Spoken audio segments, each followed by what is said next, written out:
Iba't ibang anggulo ang lumutang kung bakit walang awang pinatay ang batikang aktres na si Nida Blanca.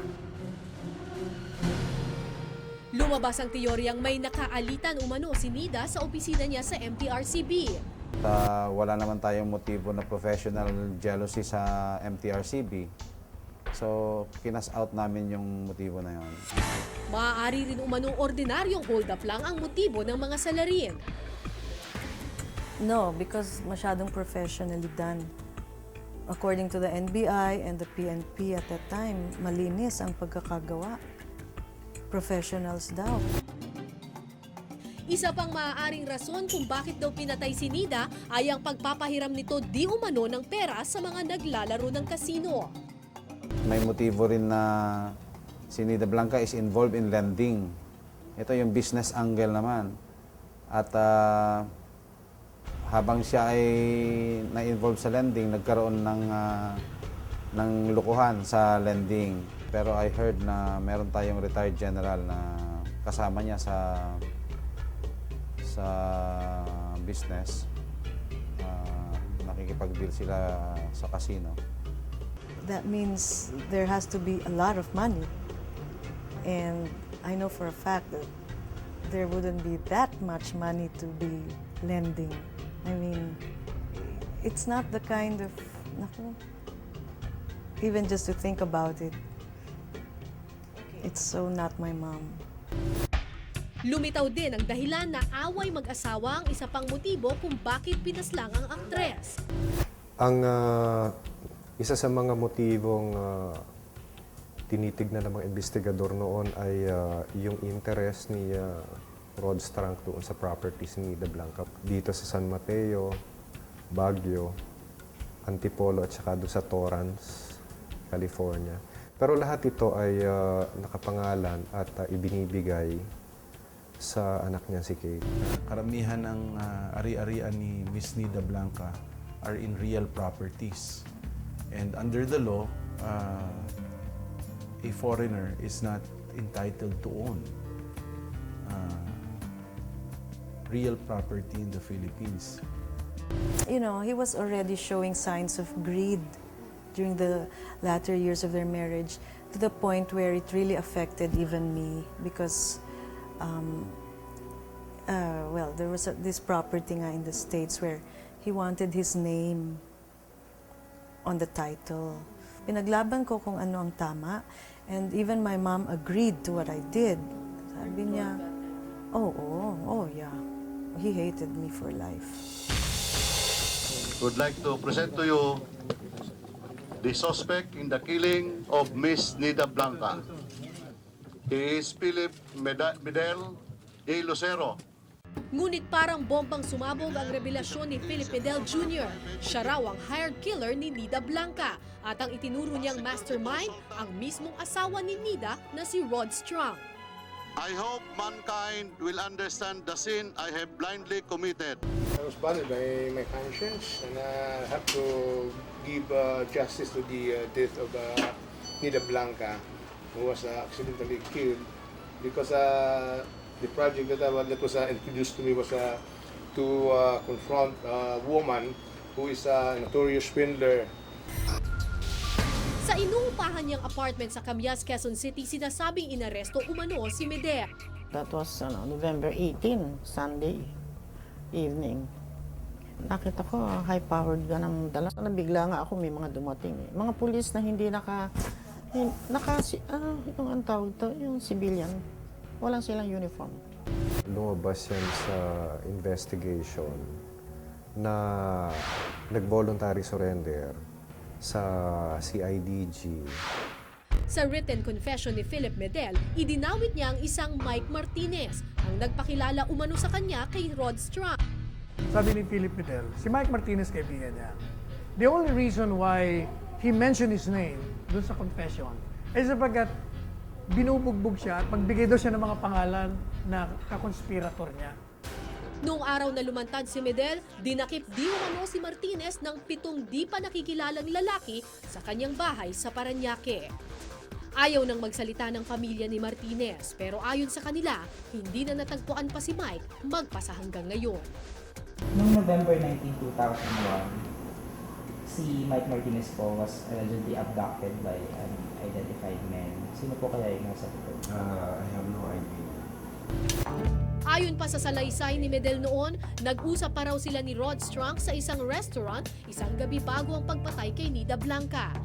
Ito yung music room kung saan madalas tumambay si Rod Strunk nung nabubuhay pa ang kanyang asawang si Nida Blanca. Pero dati raw itong music room na ito ay napapalibutan ng makapal na kurtina at soundproof pa. Kaya hindi natin malalaman kung merong tao dito sa loob ng music room or wala.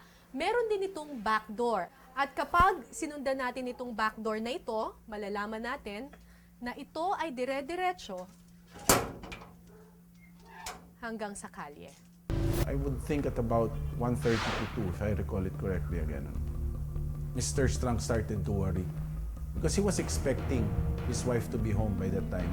And so he proceeded to the Atlanta Center car park and checked. His statement was that he looked inside the car and saw nobody inside. And after checking, he left and went back to White Plains. Ngunit naniniwala si Kay na hindi kayang gawin ni Rod Strunk ang krimen mag-isa. Sinabi mo, isang grupo nga yung pumatay, so he doesn't have... And yeah, that's right. He could be here and he could be giving instructions over the phone. So it still makes him, as guilty. I don't know Mr. Strunk! I don't know him! I don't know Mr. Strunk! Your Honor, we'd like to take note.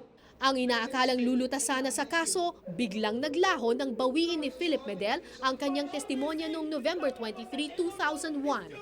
This cruelty that was inflicted against me!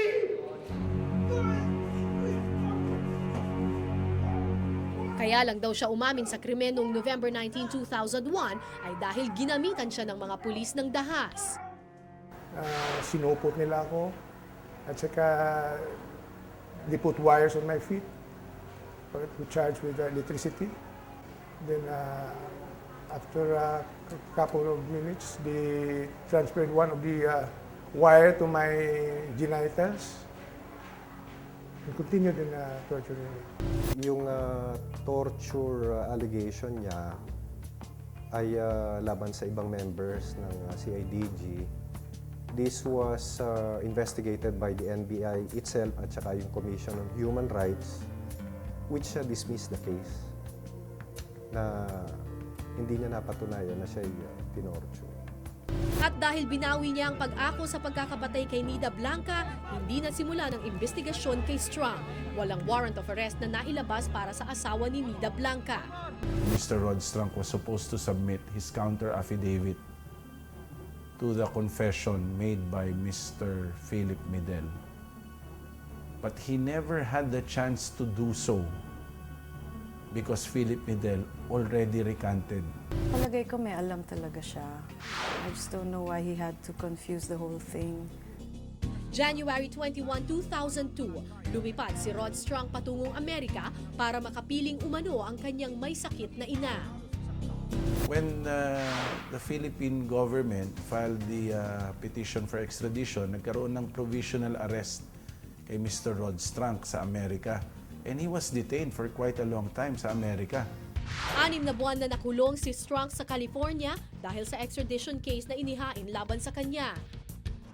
Sa mga isinumitang ebidensya ng Pilipinas sa California Court, lumutang ang pangalan ng isang retired General Galileo Quintanar. Ayon sa pahayag ni Leonilo Gonzaga na nakasaad sa dokumento, magkakilala umano si General Quintanar at si Medel. Si Gonzaga ang isa sa mga kinukwentuhan umano ni Medel tungkol sa koneksyon niya kay Strunk at kay General Quintanar. Ayon pa sa salaysay ni Gonzaga, nakita niya si Rod Strunk sa bahay ni General Quintanar. Ang nagpatira doon sa bahay na inuupahan na yan, ng room na unit number 3 ng Kamyas, yun ang akin. Si General Quintanar, 3 silang lalaki yan. Si General Quintanar ang nagbibigay, nagbabayad. Siyang aking tenant talaga. Nadamay ang pangalan ni General Quintanar sa kaso dahil sa testimonya ni Gonzaga. Sinikap naming kunin ang panig ni General Quintanar pero tumanggi itong magpa-interview. Ayaw na raw niyang madawit pa ang kanyang pangalan sa kaso ni Nida Blanca. Itinanggi rin niyang kilala niya si Rod Strunk at Philip Medel. Ibinasura ng Department of Justice na mapabilang si General Galileo Quintanar sa listahan ng mga suspect dahil walang matibay na ebidensya ang nakalap laban sa kanya. November 12, 2003, naglabas ng desisyon ng District Court ng California. Magkakasalungat daw ang mga nakalap na ebidensya laban kay Strunk kaya agad inuutos ang pagpapalaya sa kanya. 4 na taon matapos makalaya si Rod Strunk, natagpuan siyang nagpakamatay sa Tracy Inn sa California noong July 11, 2007. Well, God said justice is mine, all right? But I know that He's a good God and He's not one to probably seek justice that way. So whatever happened to Rod Strunk, I guess he brought it upon himself. Do you think it's more than Rod Strunk? One thing for sure is that, yeah, this is done by a group. They may have other, motives for doing that. And whatever participation Rod Strunk had, well, only he would know that, no? Ano sa tingin mo yung tunay na motibo sa pagpatay sa mami mo? Scary, no? Political. I don't even know if I'm supposed to say it, di ba? Sa pagkamatay ni Rod Strunk, masasabi nga bang sarado na ang kaso? O kasama niyang pumanaw ang mga sagot sa misteryo ng pagkamatay ni Nida Blanca?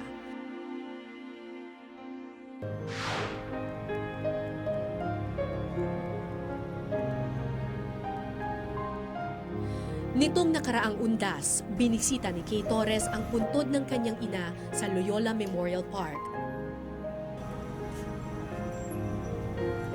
Ika-7 anibersaryo ng pagkamatay ni Nida Blanca ngayong buwan ito. Pero hanggang ngayon, hindi pa rin natutukoy kung sino ang mga salarin. It's really hard to move on, but I've really tried my best, no? Siyempre, parang sabi ko nga, okay, I'll try to concentrate on my life now. Try to set aside the case. But I haven't closed my doors naman eh. Just for the sake of my mom. I don't want to say that I'm giving up. Kasi who knows, someday, magkaroon ng significant breakthrough sa kaso, malutas pa rin, di ba? Ngayong patay na ang pangunahing suspect na si Rod Strunk, lalo raw naging malabo ang takbo ng kaso. It is our law that once the accused dies, the criminal liability is extinguished. And so with the death of Mr. Strunk, yung pagliliti sa kanya, kailangan na ring matigil. I've always told the other people that this does not really solve the case. Sabi ko, naging mas malalim pa nga ang kaso because si Rod Strunk kasi holds the key to the solution of the case. I believe that he had something to do with it and he could have given some vital information to help solve the case. Sa ngayon, nasa presentation of evidence pa lang ng prosekusyon ang status ng kaso. Madrama na yung kaso ng mami ko na ito. At wala na ring abogadong kumakatawan ngayon kay King. When I terminated Attorney Demetrio last August 2006, I said to myself, when I had a lawyer, it didn't exactly help solve the case. Kasi naging magulo rin nga. Dahil pati si Tita Elena nadamay na hindi naman dapat. So right now, I really don't see the need for one. Si Philip Medel Jr. naninindigan pa rin hindi niya nakilala si Rod Strunk. I have not met him in person. I have not known him. Since I was born, I have not met him. Nakakulong pa rin siya sa Pasig City Jail sa kasong murder. Medyo mabagal pero wala tayong magawa eh. Yan ang batas ng Justisya sa Pilipinas. You have to adhere really. Pero regarding the our justice system. I have strong faith in our justice system. Hindi tamang sabihin na case closed dahil namatay na si Strunk. Hindi. Lalo naging malabo nga eh. Kasi yung pag-asa sana nilang makakatulong na nawala eh. Ang mabagal na usad ng hustisya sa kaso ni Nida Blanca ay tila salamin ng mga nakabimbing kasong patuloy na naghahanap ng katotohanan. At hanggat nabubuhay si Kay, patuloy siyang makikipaglaban at maniniwalang balang araw, malulutas din ang kaso sa pagkakapatay sa kanyang ina. Tila dinala na sa libingan ni Rod Strunk ang mga sanay sagot sa mga katanungan sa pagkakapatay kay Nida Blanca. At kahit walang kasiguraduhan ng pamilya na makakamit pa nila ang hustisya, patuloy ang kanilang pakikipaglaban para sa katotohanan. Magandang gabi. Ako po si Cara David para sa Case Unclosed.